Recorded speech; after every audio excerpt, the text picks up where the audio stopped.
Hi, എല്ലാവർക്കും എൻ്റെ നമസ്കാരം. എൻ്റെ പേര് നോജിൻ. ഞാൻ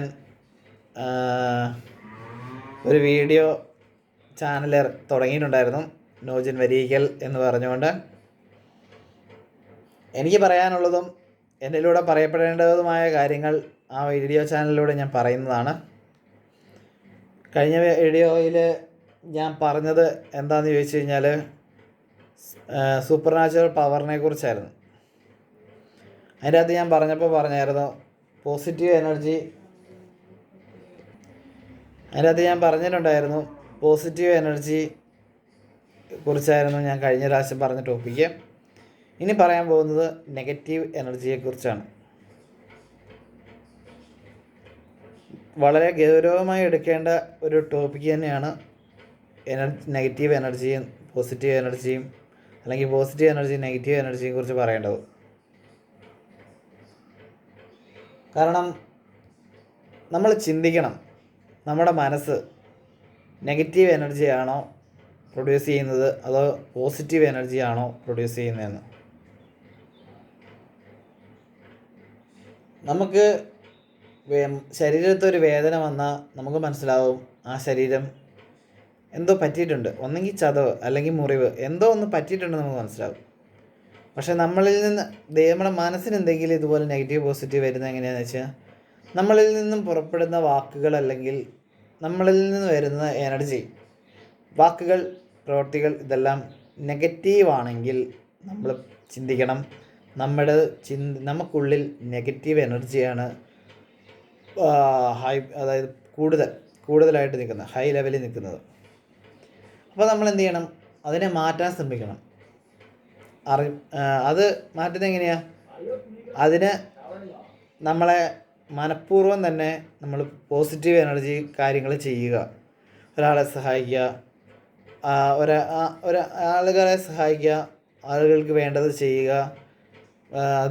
നമ്മളിപ്പം ഓരോ ആരാധനാക്രമങ്ങളുണ്ടല്ലോ, ഹിന്ദുക്കൾക്കായാലും ക്രിസ്ത്യൻസിനായാലും മുസ്ലിംസിനായാലും ആരാധനാക്രമങ്ങളുണ്ട്. ദൈവത്തോട് അടുപ്പിക്കുന്ന ഓരോരോ കാര്യങ്ങളുണ്ട്. അപ്പോൾ ആ കാര്യങ്ങളിൽ നല്ല നല്ല കാര്യങ്ങൾ, മറ്റുള്ളവർക്ക് സഹായകരമാകുന്ന കാര്യങ്ങൾ ചെയ്യുക. ചെയ്ത് നമ്മളിലുള്ളിൽ ആ എനർജിയെ പോസിറ്റീവ് ആക്കിയെടുക്കുക, ദൈവവുമായി ഒന്നിപ്പിക്കുക, ആ നെഗറ്റീവ് എനർജിയെ തള്ളിക്കളയുക. കുറച്ച് സഹനങ്ങൾ സഹിക്കേണ്ടതായിട്ട് വന്നേക്കാം, പക്ഷേ നമ്മുടെ ആത്മാവ് നിത്യതയിലെത്താനുള്ളതാണ്. അപ്പോൾ ഇവിടുത്തെ സഹനമേ അല്ല.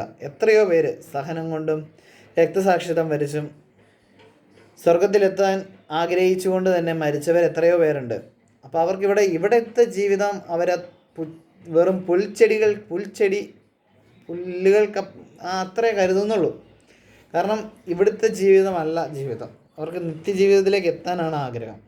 അവിടെയാണ് ഞാൻ ക്രിസ്ത്യൻ സമൂഹത്തിൽ പറയുന്ന പോലെ പിതാവ്, പുത്രൻ, പരിശുദ്ധാത്മാവ്, ത്രിത്വേക ദൈവം, അല്ലെങ്കിൽ ദൈവത്തിൻ്റെ സാന്നിധ്യം ഉള്ളതെന്ന് പറഞ്ഞു കഴിഞ്ഞാൽ പോസിറ്റീവ് എനർജിയുടെ ഹൈ ലെവലാണ്. പോസിറ്റീവ് എനർജിയുടെ ഹൈ ലെവൽ. അവിടെ പൈശാചികതയ്ക്ക് ഒരു സ്ഥാനവും ഇല്ല. അപ്പോൾ നമ്മൾ ഒരുങ്ങണം. പിന്നെ ഞാനിപ്പോൾ പറഞ്ഞു വന്നത് നെഗറ്റീവ് എനർജീനെ കുറിച്ചാണ്.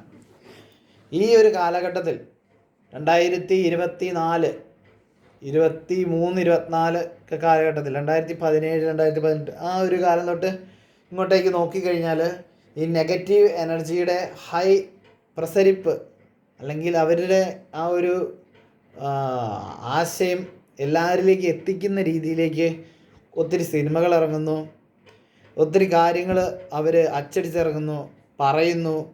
ഈവൻ നമ്മളല്ല, ഈ മയക്കുമരുന്ന് ഉപയോഗിക്കുന്നവരൊക്കെ അതാണ് ചെയ്യുന്നത്. നമുക്ക് തന്നിരിക്കുന്ന മനസ്സിനെ അത് നെഗറ്റീവായിട്ട് തിരിക്കാനോ അതിനെ എന്ത് രീതിയിലും തിരിക്കാനൊരു പാടില്ല. തെറ്റാണത്. കാരണം ദൈവം തന്ന എന്താണോ അത് അതേപോലെ നിൽക്കാനാണ്. അതിന് പോസിറ്റീവ് എനർജി കൂട്ടി ധ്യാനത്തിൻ്റെ ഇതിൽ ആക്കുന്നതിനും കുഴപ്പമില്ല, അത് ദൈവത്തെ അറിയലാണ്. പക്ഷെ അതല്ലാതെ നെഗറ്റീവ് എനർജിയിലേക്ക് വന്ന് കഞ്ചാവും മയക്കുമരുന്നും അങ്ങനത്തെയൊക്കെ കുത്തിവെച്ച് കഴിച്ച് അത് തെറ്റ് തന്നെയാണ്. ആ തെറ്റിന് നമ്മൾ പ്രായശ്ചിത്തം ചെയ്യേണ്ടതായിട്ട് വരും. എന്ത് തന്നെയായാലും പ്രായശ്ചിത്തം ചെയ്യേണ്ടതായിട്ട് വരും. അല്ലാതെ നമുക്ക് ദൈവത്തെ ദർശിക്കാൻ കഴിയുമോ എന്ന് എനിക്കറിയില്ല. ഇല്ല, കഴിയില്ല. നമ്മൾ ഈ ഭൂമിയിൽ എന്തൊക്കെ തെറ്റ് ചെയ്തിട്ടുണ്ടോ, പൈശാചികമായ ആ ശക്തിയുടെ കീഴിൽ നമ്മൾ നിന്നുകൊണ്ട് നമ്മൾ അറിയാതെ ചെയ്തതിന് കുറച്ച് ഇതാണുള്ളൂ, അറിഞ്ഞുകൊണ്ട് ചെയ്തതിന് അതിനനുസരിച്ച് ശിക്ഷ നമ്മൾ അനുഭവിക്കേണ്ടതായിട്ട് വരും. So be aware of that. അതിന് നമ്മൾ ഇനി ഇടപെടരുത്. ഇനി നമ്മളിലേക്ക് വരുന്ന ഏത് പൈശാചിക ശക്തിയെയും ചെറുത്ത് നിൽക്കണം.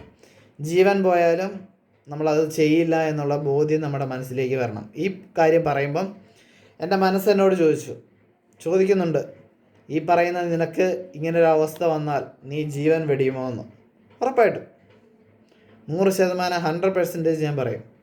തിന്മയ്ക്കെതിരായിട്ട് നന്മയ്ക്ക് വേണ്ടി ഞാൻ അതുപോലെ തന്നെയായിരിക്കണം നമ്മളെല്ലാവരും. ആ ഒരു ഈ ലോകത്ത് നന്മയും തിന്മയും, ഈ ലോകത്തെ നന്മയും തിന്മയല്ല, ഈ ലോകത്തെ ജീവിതം നിത്യം, ഈ ലോകത്തെ ജീവിതം എന്ന് പറയുന്നത് വളരെ നൈമിഷികമാണ്. എപ്പോൾ വേണമെങ്കിലും പൊട്ടിപ്പോവാം. ഒരു കുമള പോലെ, സോപ്പും കുമള പോലെ ഒക്കെയുള്ളതാണ്. ഒന്ന് കുത്തുകൊടുത്തു കഴിഞ്ഞാൽ പൊട്ടിപ്പോകുന്നേ ഉള്ളൂ. അതുപോലെയല്ല നമ്മുടെ ജീവനും ഉള്ളൂ. നമുക്ക് എപ്പോൾ വേണമെങ്കിലും നമ്മുടെ വാറണ്ടി കാർഡ് കഴിഞ്ഞ് നമുക്ക് എപ്പോൾ വേണമെങ്കിലും തിരിച്ചു പോകാം. അതുകൊണ്ട് അതൊന്നും വലിയ കാര്യമേ അല്ല. നമ്മൾ ആയിരിക്കുന്ന സമയത്ത്, ആയിരിക്കുന്ന സ്ഥലത്ത് പോസിറ്റീവ് എനർജി എത്തിക്കാൻ നോക്കുക. നെഗറ്റീവ് എനർജി അത് അവൻ്റെ, അല്ലെങ്കിൽ പിശാച്, സാത്താൻ, പൈശാചികത, ഇലുമിനാലിറ്റി, അങ്ങനെ കുറേ പേരുകളുണ്ട് ഇവന്. സാത്താൻ സേവ, എമ്പുരാനോ അങ്ങനെ എന്തൊക്കെയോ സിനിമയൊക്കെ വരുന്നുണ്ടെന്ന് പറഞ്ഞ കേട്ടെ. അത് ഞാൻ പറയാൻ ആഗ്രഹിച്ചതല്ല, അത് പറഞ്ഞു പോയതാണ്. ഓക്കെ, എന്ത് തന്നെയായാലും അതിനെയൊക്കെ നമ്മൾ ജസ്റ്റ് ഫോഴ്സ് ടു അതിനെ റെസിസ്റ്റ് ചെയ്യുക, തടഞ്ഞു നിർത്തുക നമ്മുടെ പോസിറ്റീവ് എനർജി കൊണ്ട്. അല്ലാതെ വേറെ വഴിയില്ല. പിന്നെ പ്രാർത്ഥനയ്ക്ക് ഇമ്പോർട്ടൻസ് ഉണ്ട്. നമ്മളിലേക്ക് വരുന്ന ആ ഒരു ഹൈ ലെവലിലുള്ള നെഗറ്റീവ് എനർജിയെ പ്രാർത്ഥനയും ദൈവികമായുള്ള ദൈവത്തോട് അടുത്ത് നിൽക്കുമ്പോഴാണ് നമുക്കത് തടയാനായിട്ടുള്ള കഴിവ് കിട്ടുക. അപ്പോൾ ദൈവദേവതയെ കൂടുതൽ അടുത്ത് നിൽക്കുക, പ്രാർത്ഥന, ക്രിസ്ത്യൻസാണെങ്കിൽ ബൈബിൾ വായിക്കുക, അല്ലെങ്കിൽ ആരാധന കൂടുക, അങ്ങനത്തെ കാര്യങ്ങളൊക്കെ അങ്ങനെയൊക്കെ കാര്യങ്ങൾ ചെയ്യുക. എല്ലാവർക്കും നല്ലൊരു ദിവസം നേരുന്നു. എല്ലാവരെയും ദൈവസന്നിധിയിലേക്ക് ദൈവം എത്തിക്കട്ടെ. ദൈവത്തിൻ്റെ അനന്ത സ്നേഹത്തിന് 1000 നന്ദി. വീണ്ടും ഞാൻ പറയാണ്, എൻ്റെ ഒരു വചനം എടുത്തിട്ടാണല്ലോ ഞാൻ നിർത്താറുള്ളത്, അത് തുടരുകയാണ്. ഒരു വചനം കൂടി എടുക്കട്ടെ. ഒറ്റ ദിവസം കൊണ്ട് ഞാൻ ഈ ദേശത്തിൻ്റെ പാപം തുടച്ച് മാറ്റും. സക്കറിയ 3:9. അപ്പം ദൈവത്തിന് എന്തും സാധ്യമാണ് എന്ന് ഈ വചനം നമ്മളെ സൂചിപ്പിക്കുന്നു. ഒറ്റ ദിവസം കൊണ്ട് ഞാൻ ഈ ദേശത്തിൻ്റെ പാപം തുടച്ചു മാറ്റും. സക്കറിയ 3:9. അതാണ് നമുക്ക് ദൈവത്തിന് എന്തും സാധ്യമാണ് എന്ന് നമ്മൾ അടിയുറച്ച് വിശ്വസിക്കുക. ആ വിശ്വാസത്തിൽ മുന്നോട്ട് നിൽക്കുക. ദൈവം നമ്മളെ നയിക്കട്ടെ. എങ്ങനെയാണോ നമ്മൾ ദൈവത്തിന് ഫുള്ളായിട്ട് വിട്ടുകൊടുക്കുക, അപ്പോൾ ദൈവം നമ്മളെ നയിക്കും. ഓക്കെ, അപ്പോൾ എല്ലാവർക്കും എൻ്റെ നമസ്കാരം. Thank you. ഇത്ര നേരം എന്നെ കേട്ടിരുന്ന എല്ലാവർക്കും എൻ്റെ നമസ്കാരം. നിത്യം പിതാവും പുത്രനും പരിശുദ്ധാത്മാവുമായ ത്രിത്വൈക ദൈവത്തിന് 1000 നന്ദി. Thank you.